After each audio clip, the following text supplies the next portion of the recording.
With that, I will turn it over to Chief Durgis. Thank you, Captain. Good afternoon.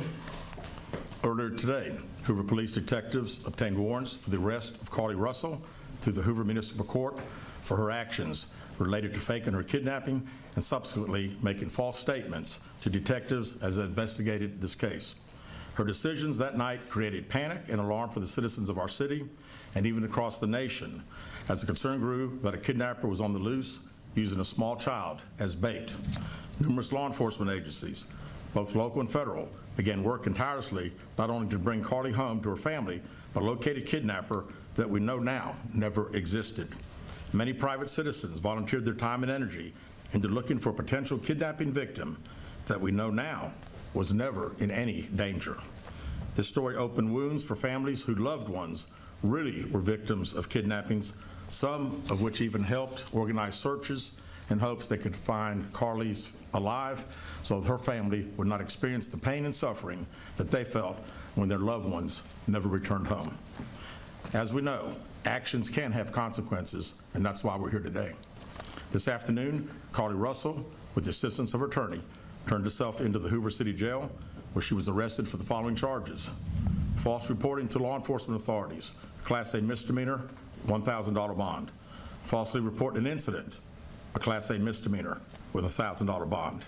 Each of these charges carry up to a year in jail and potential fine of $6,000 upon conviction. Ms. Russell was released from jail after posting bond.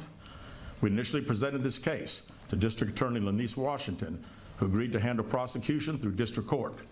After consulting with the Circuit Court of Jefferson County Bessemer Division, the case was referred back to municipal court for charging because the only applicable charges were misdemeanors.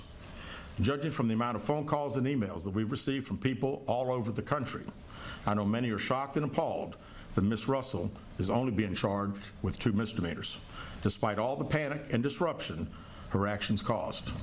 Let me assure you, I too share the same frustration, but existing laws only allow the charges that were filed to be filed.